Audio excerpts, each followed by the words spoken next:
يسعدني بمناسبة احتضان قطب الغزالة في تكنولوجيات الاتصال فعاليات الحدث الإقليمي أيام الويب حول ريادة الأعمال والسلامة المعلوماتية أن أرحب بكافة السادة الأكاديميين والباحثين والمختصين بالشأن التكنولوجي وبكافة الحضور وبكل المساهمين في فعالية هذه التظاهرة التي ستعنى بمواضيع تهم ريادة الأعمال والسلامة المعلوماتية. حضرات الأخوة، لا أحد ينكر الدور الهام الذي لعبته الإنترنت في إنجاح الثورة التونسية إلى جانب أهميتها في حياتنا اليومية المهنية والاقتصادية والثقافية وفي توثيق اتصالنا بالعالم والتفاعل معه والاطلاع على مختلف التطورات وتبادل الخبرات والمعارف والمعلومات. وهذا الفضاء الاتصالي الكبير رغم أهميته فهو يحتاج إلى تدخل أهل الخبرة والاختصاص بما يضمن حسن استخدامه لدى الشباب والمراهقين والمحافظة على خصوصيات الأفراد والمؤسسات من مختلف الانتهاكات، بما يضمن استخدام هذه التقنيات الاتصالية لخدمة المجتمع والتفاعل الإيجابي معه، وهو ما سيكون ضمن أعمال الملتقى الذي سيجمعكم على امتداد 3 أيام. حضرات الأخوة، أجدد الترحاب بكم جميعا وأتمنى النجاح لفعاليات هذا الملتقى الهام وأن تتمخض عنه توصيات تساهم في مزيد إثراء المجال المعلوماتي في مختلف استعمالاته وحتى يتعامل شبابنا معه بكل دراية ومسؤولية. والسلام عليكم ورحمة الله وبركاته. سيد وزير تكنولوجيا الإعلام والاتصال الدكتور نجم مرزوق، سيد ولي ديانا، السادة الحضور الكرام، سيدات الحاضرات، السلام عليكم ورحمة الله وبركاته. إنه لمن دواعي الاعتزاز أن نلتقي بكم اليوم طلبة أساتذة مهنيين ومهتمين بالشأن الإعلامي والتكنولوجي، وأن أرحب بكم جميعا في أعمال الندوة العلمية الوطنية للحماية من مخاطر الإنترنت سيف الإنترنت داي، والتي تنظمها الجمعية التونسية للإنترنت للمرة الثالثة على المستوى الوطني. تتزامن فعاليات هذه الندوة مع انطلاق الحملة الوطنية التحسيسية سيف الإنترنت داي من أجل الإنترنت أكثر أمنا وأفضل استعمالا، وذلك بمناسبة اليوم العالمي للوقاية من مخاطر الإنترنت. لقد شاركت بلادنا للمرة الثالثة على التوالي احتفالات سائر بلدان العالم باليوم العالمي لسيف الإنترنت، وفي هذا السياق يسرني أن أقدم لكم لمحة عامة عن هذا اليوم. اليوم العالمي للأمن الإنترنت أو اليوم العالمي لسيف الإنترنت هو فعالية دولية تشارك فيها أكثر من 70 دولة في مختلف دول العالم، ومن هذا المنطلق فإن مشاركتنا تأتي للتأكيد على أهمية نشر ثقافة السلامة على شبكة الإنترنت لا سيما بالنسبة للأطفال والمراهقين، وضرورة تنبيههم للممارسات والسلوكيات الخاطئة التي من شأنها الإضرار بسلامتهم وسلامة الآخرين على الشبكة العنكبوتية. في الواقع هناك عديد من الممارسات التي تكون صحيحة أو بسيطة في ظاهرها، ولكنها في الجانب الآخر قد تكون ذات عواقب اجتماعية وقانونية خطيرة يتوجب علينا جميعا أخذ الحيطة والحذر والتنبيه بمثل تلك الممارسات.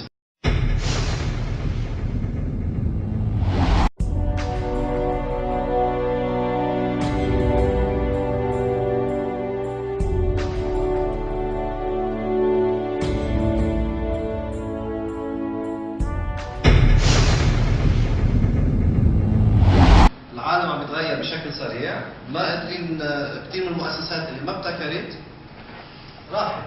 في عندك أمثلة عن هيك مؤسسات ما ابتكرت وكانت نشيطة كثير واختفت. مين؟ كيوبيز. شو كانت؟ داتابيز؟ شركة توفر بيرو باش العباد يخدموا معناها جروب، معناها تجيب فهمت كريستال هذه الديفلوبور دو ستارتر. معناها انت عندك وحلت دوت بروبلم نجم تشاور اللي بجنبك. معناها تكري مثلا عندك في تونس مثلا ان لوكال في بلاصه الفلانيه اللي يحبوا يديفلوبيو يمشي كيما تو في ليفينمون هذا، يمشيو برشا يحبوا في بلاصه معناها اون امبيونس نتاع دي ستارتر، يكريو غاديك بلاصه في سوسه بلاصه في شنو الكل اللي استحفظوا حافظوا على لو ميم برانسيب من غير ما يزيدوا فيه لين ولاو واحد اخرين طلعوا يكسروه. مثل الانكيوبيتر هو انكيوبيتر. حدا سمع بكوداك؟ كوداك صور متذكرين كنا نصور من قبل صور ونظهرهم. سامعين فيها للشركة؟ على الافلاس صح؟ الاسيتس تبعها والاي بي تبعها مش هيك؟ براءة الاختراع الموجودة عندهم.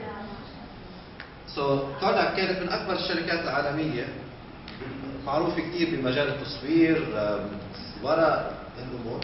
ما واكبوا التطور اللي صار بعالم التصوير اللي انتقل للديجيتال كاميرا، الكاميرات وصلوا لافضل طريقه ليطلعوا منها الفلوس تاعتهم. فانا عم يجربوا عده امور ولكن الطريقه انه اول شيء صار عندهم عدد هائل من المستخدمين، ولما يصير اي حدا عنده عدد هائل من المستخدمين بتصير عمليه وقت لنكتشف كيف ممكن نشرج المستخدمين.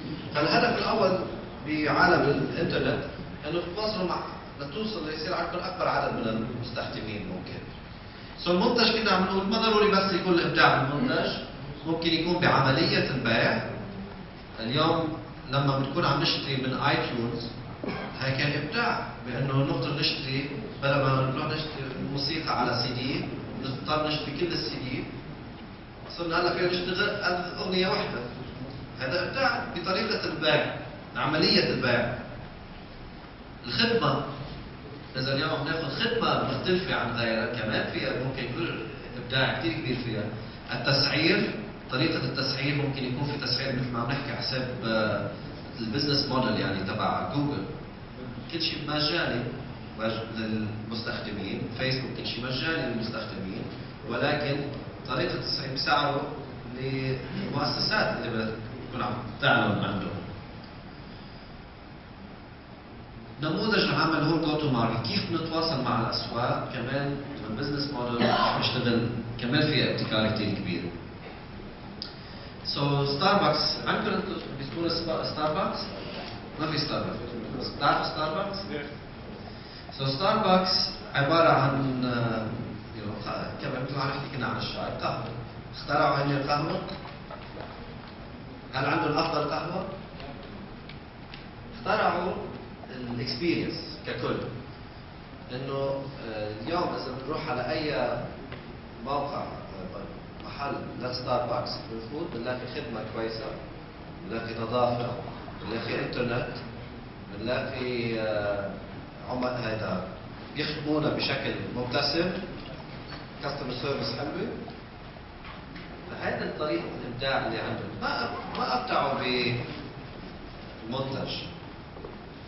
وعادة بنروح بندفع بستاربكس 10 أضعاف ما يمكن ندفع عند صالة الشاي لنفس القهوة. بس نحن بنروح بنكون مبسوطين عم ندفع هيك لأنه قادرين نلاقي الأمور المتوقعينها والخدمة اللي متواجدة وين ما رحت بالعالم مع ستاربكس. من ينخرط بعملية الإبداع؟ هل بس صاحب العمل او الليد انتربرنور؟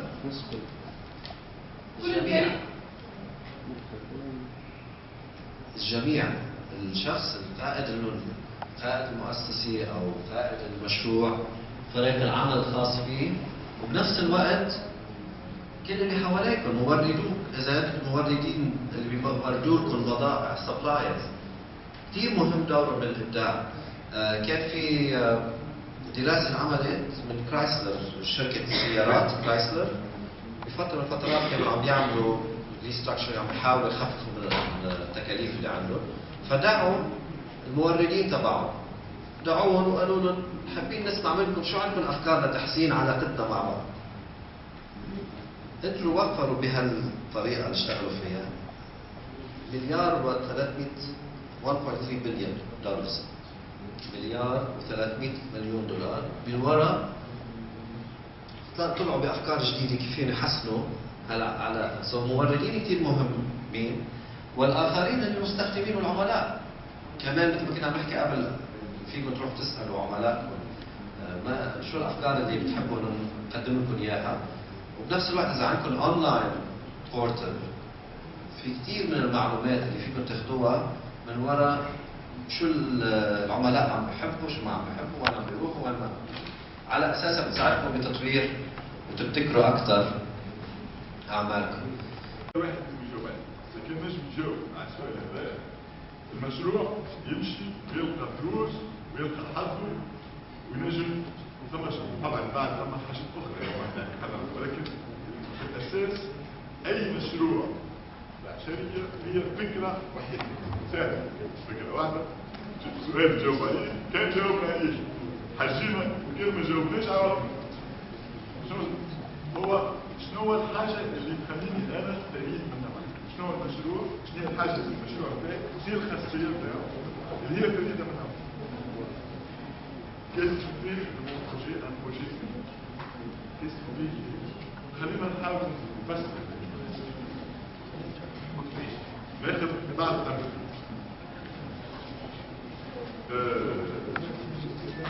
عطيت بنتي البيل جيتس، عطيت بنتي البيل جيتس وجاء قال لي وقلت له جهربي معنا نبيع وشراء من شوية سباق، قلت له نهديك بنتي ولكن شنو تجيب لي اسيا، السوق الاسيوي اللي يبيعوا مايكروسوفت الكل. انا عندي الاكسكلوزيفيتي، انا الوحيد اللي بيبيع مايكروسوفت في اسيا. هذا نوع من انواع فريد من نوع، نعرف روحي لانه اللي كون المشروع اللي عمل اللي مالك الشيء هو اللي اعتنى معناها جزء من العالم، قال العالم هذا هو اللي كنت. ربما هذه مش احلى حاجه في الدنيا، ما مش عندها تسبب شيء وثاني حاجه العقود من هذا خاطر نجم يتفاهموا ونجم ما يتفاهموش، اللي ما يتفاهموش شو نعملوا. ولكن انا حبيت نكتب الفكره هذه ربما ماهيش عادة. الحاجه الثانيه هي الخبره. مش معناها الخبره، باش يكون عندي خبره. مثلا انا جراح القلب، حديت كلينيك، حديت مستشفى خاص باش نعمل جراحه القلب. ما ينجمش واحد يجي يتحمل بسهوله، يصبح عنده 20 سنه جراحه في القلب باش يجي يتحمل. ولذلك في الحاله هذه كيف انا الفكره بتاعي فريده منها، ما تقدرش حد يجي يخزنني بسهوله. ولذلك وقت تعمل تخمم في برنامج، تخمم في مشروع، الحاجه الوحيده المهمه هي علاش المشروع هذا يمشي. شنو هي الافكار الغاليه؟ فكره غاليه واحد الكل الماكله او نحل انا ماكله تو تمشي. هذا ما يجعلش مشروع جدي فريد من نوعه. هذا المشروع اللي مبني على جمله كيما هذايا ماهوش باش يمشي. الناس الكل تحب البيتزا، اقدر نعمل بيتزا، لا مش هذايا. لانه كيفيه طرح السؤال هي تجيب 50% من الجواب. لذلك كان نسأل السؤال غلط باش يجينا جواب غلط. يلزمنا نفكروا كي انا باش نعمل المشروع هذايا، شنو المشروع بتاعي، علاش انا المشروع هو اللي باش يمشي، علاش انا مش الحاجه اللي باش نعملها في المكان هذايا هي اللي باش تمشي.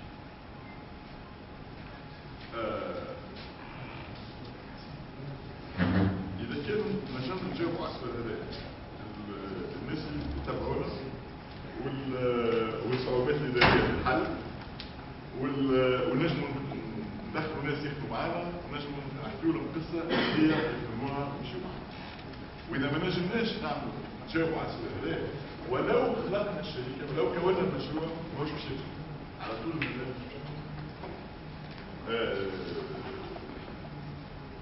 فما 10 حلوا يعملوا في المضمون بتاع منات الجو، مادام 10 يمشيوا طول حل احسن.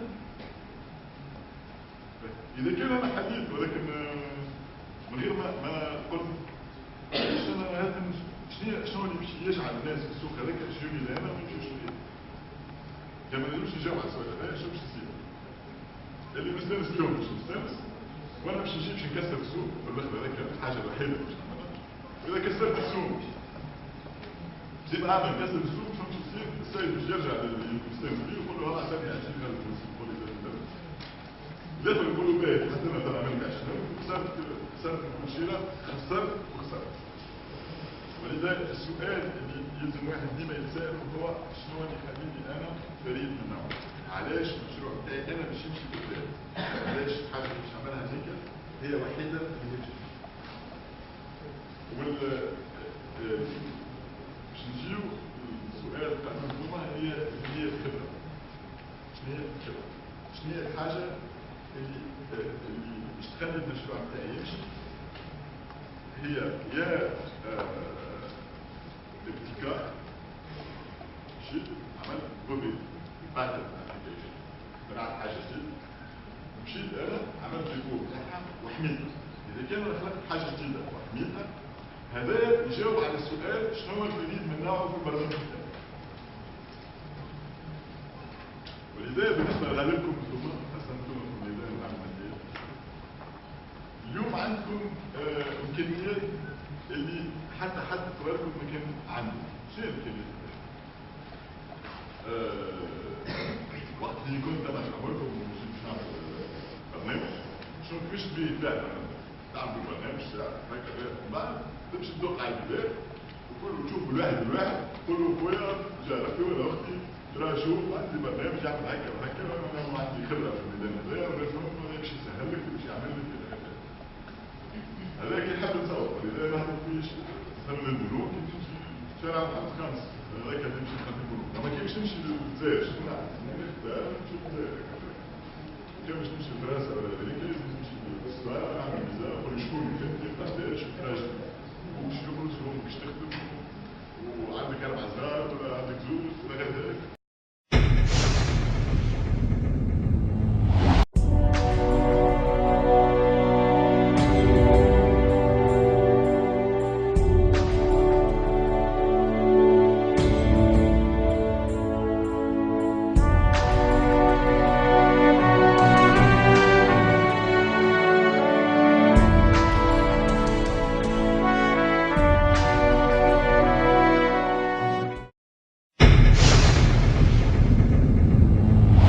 Pas cher. Et là, je me dis, mais personne ne tape ça sur Internet. Vous imaginez si j'avais choisi des véhicules pas chers, eh ben, il aurait fallu, par exemple, par défaut, que je prenne énormément de fonds de marketing pour pouvoir faire connaître la marque, et même encore, je ne peux même pas influencer sur la demande. Ça veut dire que sur certains business, il y a des gens aujourd'hui qui se lancent sans aucune étude de marché, aujourd'hui c'est une des meilleures, puisque c'est des statistiques aujourd'hui de Google et des recherches, sans avoir aucun aujourd'hui data sur ce qu'ils sont en train de faire. Donc il y a énormément. Alors peut-être que le tourisme, ça pourrait être intéressant. Je ne sais pas si je suis sur le point. Alors je vais peut-être vous montrer vite fait l'outil. Alors l'outil c'est quoi? Ça nous donne une répartition un petit peu géographique. Bon déjà on voit bien que le terme il est francophone. Donc on voit bien tout de suite que ça a été géolocalisé sur le côté francophone. Donc là je me dis attends, moi je voulais vendre des voitures pas chères en .com aux États-Unis. Bon, là ça peut paraître bête, mais sur certains mots-clés, je vous assure que la limite étant sur le français ou l'anglais, sont souvent des mêmes termes. Et là on ne sait jamais même si, tiens, est-ce que c'est dit de la même façon, que ce soit au Canada, que ce soit en Suisse, que ce soit... Donc là on voit tout de suite, aujourd'hui, ah ça c'est pas mal les jeux de voitures, par exemple, que voilà, moi je voulais me lancer sur un site de voiture. Je me dis tiens, je suis un jeune étudiant, j'aurais un peu d'argent sur Internet, je vais créer un blog de voiture. Puis je me dis, mais attends, finalement, je viens de taper voiture, est-ce que je suis en train de remarquer, c'est que les termes associés aujourd'hui, pourquoi pas faire plutôt aujourd'hui un blog sur les jeux de voiture, parce que j'ai beaucoup plus de recherches aujourd'hui sur les jeux de voiture que sur même un blog voiture. Si vous voulez, ça va presque aujourd'hui vous orienter sur les termes. Donc vous allez pouvoir, par exemple avec Insight, faire, je sais pas, le jeu, on va peut-être en avoir moins parce qu'il y a les deux mots-clés, ça c'est un peu certain. Alors, on va peut-être faire ça. Allez, ça peut être intéressant aussi. Jeu avion, jeu stratégie, jeu guerre, jeu de sport. Normalement, le football, ça marche pas du tout. Voilà, ça c'est pas mal. Donc là, on se dit, tiens, j'hésitais entre faire un jeu de sport ou un jeu de voiture. Puis là, je me dis, tiens, le rouge, jeu de voiture, bah, finalement, ça marche plus que les jeux de sport. Bah, tiens, je vais m'orienter sur trouver un autre domaine qui va être dédié aux jeux de voiture. Donc là, je vais regarder. Alors, je ne vais pas prendre le jeu de voiture tout de suite. Ce que je vais faire, c'est d'abord, je vais regarder qu'est-ce qui est le plus tapé. Alors donc là, on peut choisir entre jeu de sport et jeu de voiture. Donc là, on voit bien, moi je suis en Tunisie. Ah ben je me dis que ça tombe super bien. Je suis en Tunisie, c'est une des plus grosses requêtes tunisiennes. Et en plus, c'est exactement ce que les gens tapent dans le Maghreb. Moi je suis placé en Tunisie, bah tiens, pourquoi pas faire un blog les jeux de voiture. Donc là, je vois bien que le bon terme à choisir, c'est jeux de voiture. Mais je me dis, bon, c'est sympa, je vais faire un blog, je vais faire un site, mais qu'est-ce que je vais y mettre comme contenu? Et bien, qu'est-ce qu'on va faire?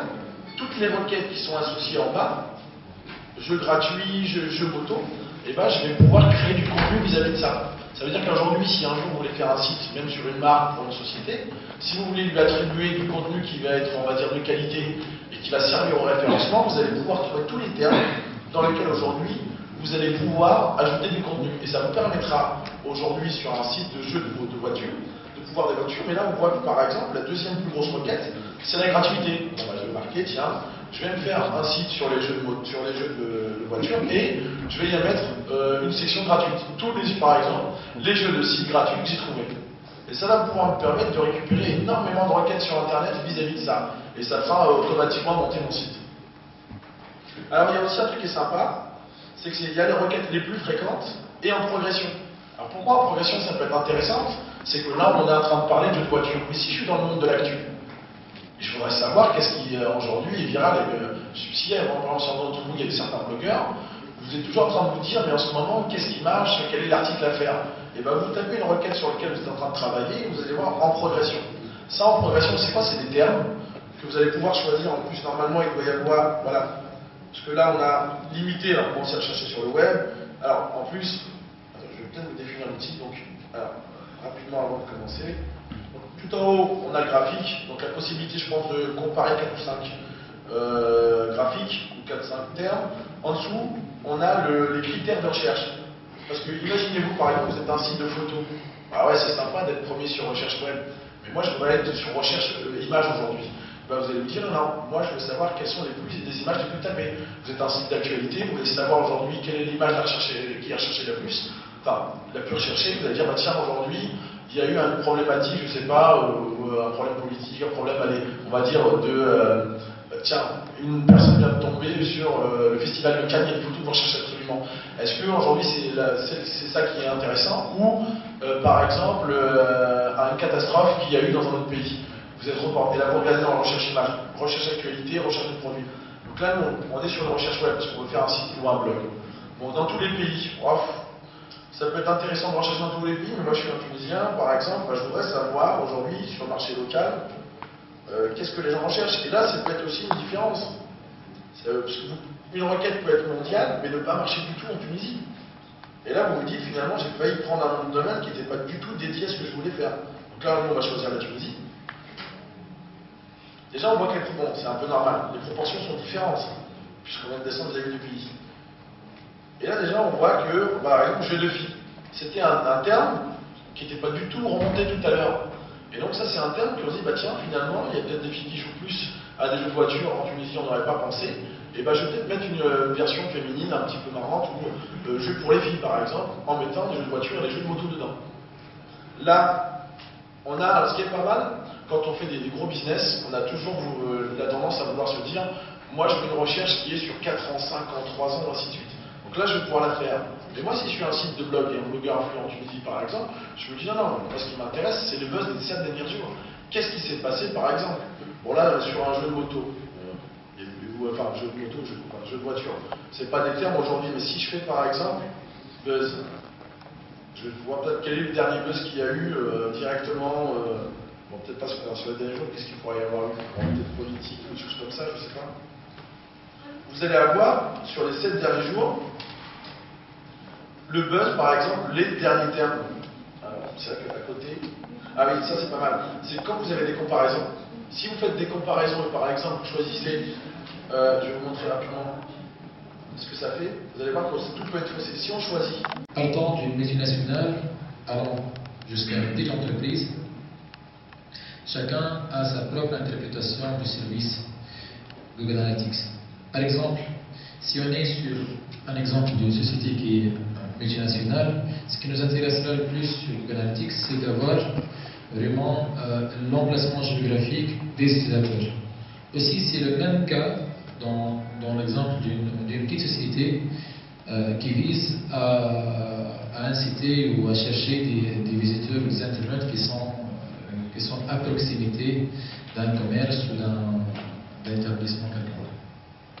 Donc, À partir de la page d'accueil de Google Analytics, Google peut nous fournir des statistiques sur le temps que les utilisateurs ont passé sur le site internet,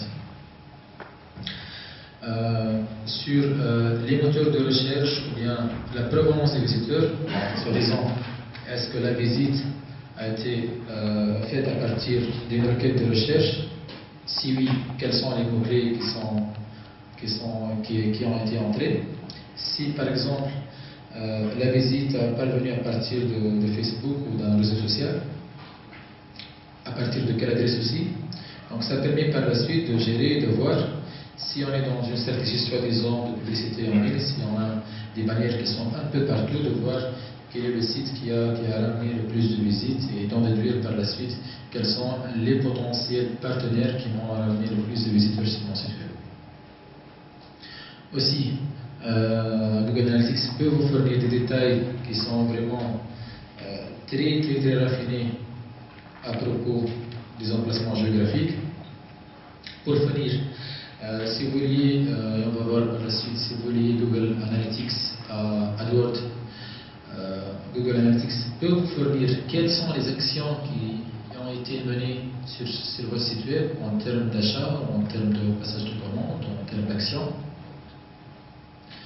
Et toujours dans un concept qui est illustré avec des organigrammes qui sont vraiment des valeurs. Donc, vous voulez en savoir plus sur votre site web, il y a deux façons de faire.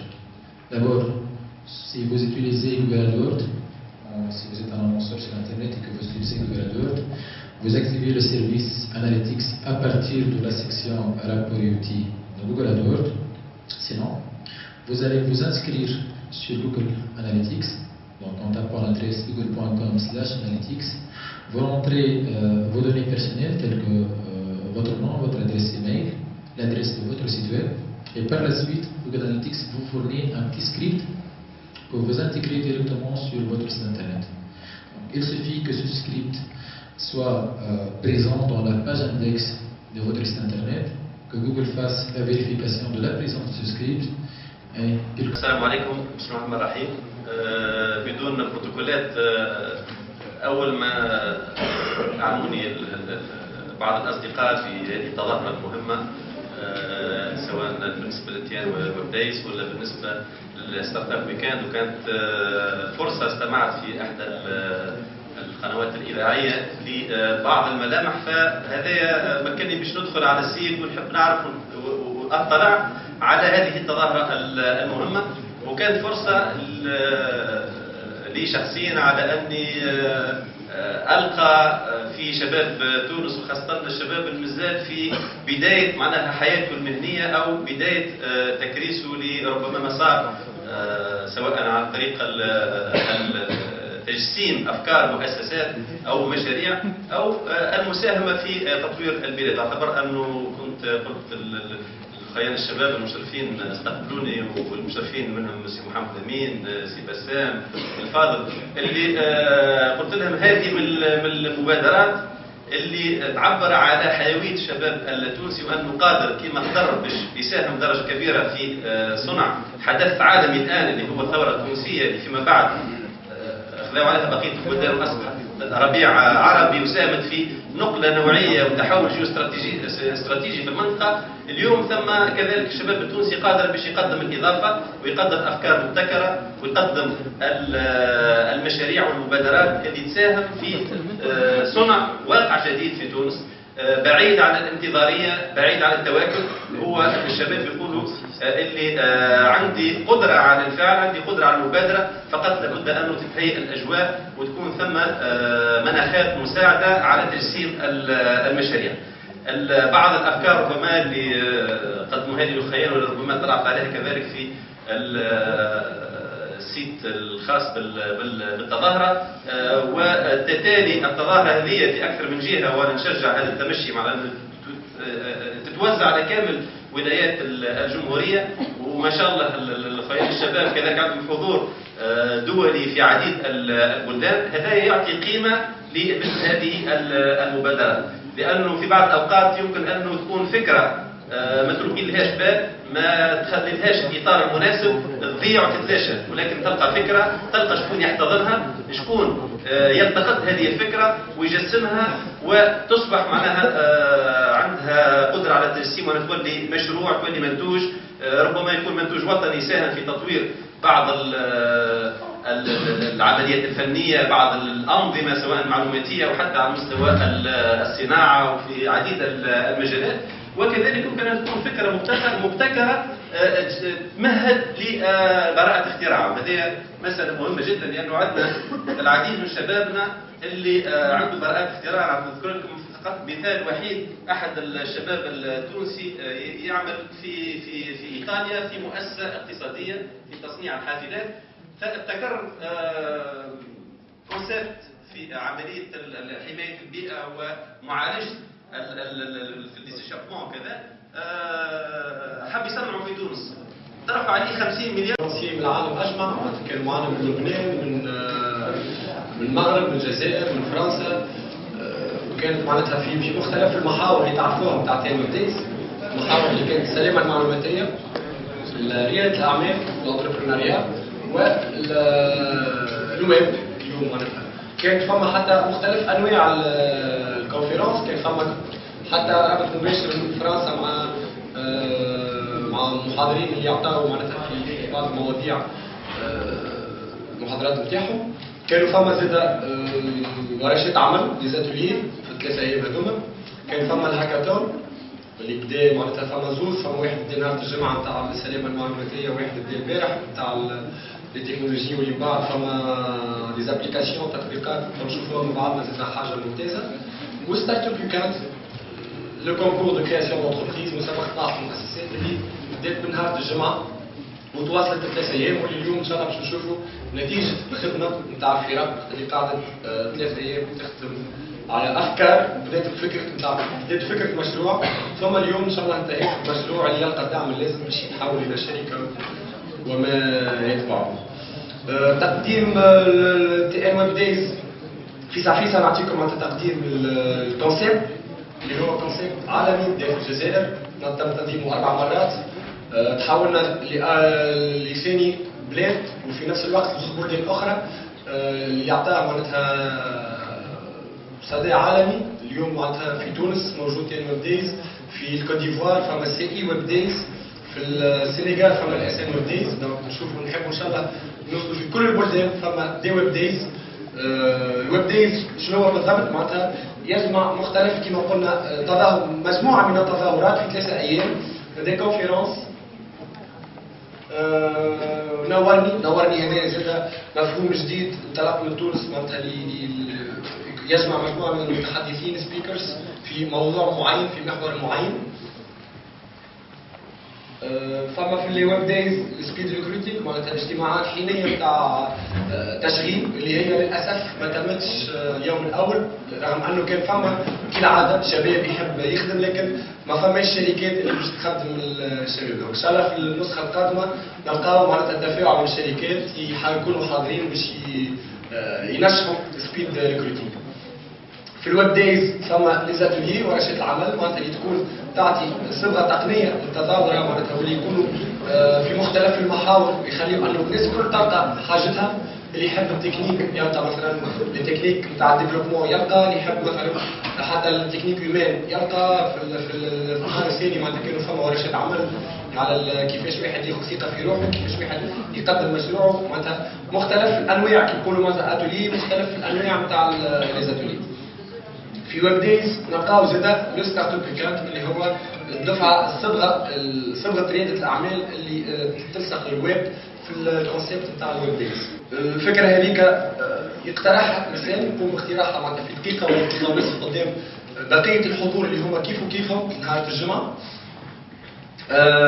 بطريقه معناتها هذيا تقديم كيفاش يكون معناتها تقديم المشكل، تقديم الحل، الانوفاسيون، الابتكار في الفكره نتاعو، الحاجيات. ثم يتم عمليه التصويت على الافكار هذوما، اللي يتم اختيار مجموعه من الافكار اللي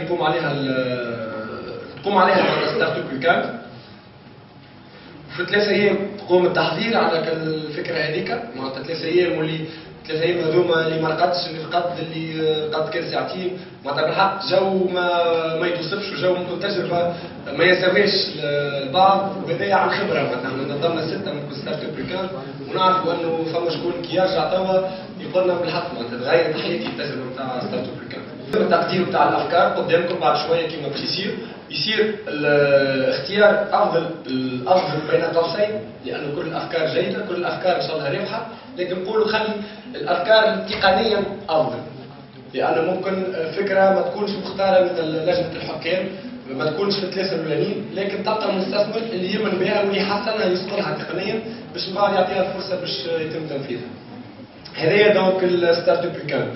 من بعد يتم تقديم الهاكاثون، معناتها برشا يتفرجوا من كلمه هاك، معناتها الهاك هي في الاصل كلمه تقول ديفلوبمون، معناتها كيفاش انت تتبرمج، معناتها فما شكون يبرمج بالخايب يعمل الهاك، لكن فما شكون يبرمج بالباهي زاد ويعطينا ديزابليكاسيون وتطبيقات اللي تكون نافعه. والدون هي ماراثون، معناتها كانت ماراثون تاع برمجه 24 ساعه من البارح بداو لتوا مازالوا، ومن بعد باش يقدموا لنا ان شاء الله نتيجه الخدمه. هذايا كان تقديم سريع للتي ان ويب دايز. كما شفتوا معناتها صحيح برشا قالوا لنا كيفاش ممكن برشا حاجات فرد وقت واتولي والعباد ممكن يذيعوا فيها الكل. الحمد لله نجحنا.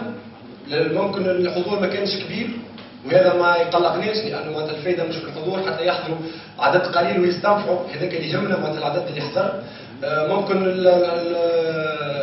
المكان كان بعيد والطقس هكا شفتوا كيفاش جات اخر جمعه، لكن المهم ان ورينا اللي نجحنا في تنظيم هذوما الكل فرد وقت. هذا كان ديما السؤال في كل في وسائل الاعلام، تو هذوما الكل فرد وقت، وي معناتها هذوما الكل فرد وقت، وكل شخص جاي يختار الحاجه اللي يستحقها، معناتها كل شخص كان يعرف شو يحب في البرنامج، وهذا هو الهدف من تي ويب دايز. ان شاء الله نكونوا نجحنا في النسخه هذه، وان شاء الله على قريب معناتها تكون فما نسخ اخرى في كسوة في تونس معناتها الجمهوريه التونسيه والا في بلدان اخرى وتكونوا معنا. وعلى فكره معناتها كي نقولوا فما فريق جزائري حضر من دي زد ويب دايز شارك في التي ان ويب دايز، مش علاش ليه ما تكونش بالمقلوب فريق من تونس من تي ان ويب دايز يشارك في الدي زد ويب دايز، وتكون هكا تفاعل بين مختلف الويب دايز في العالم في المنطقه.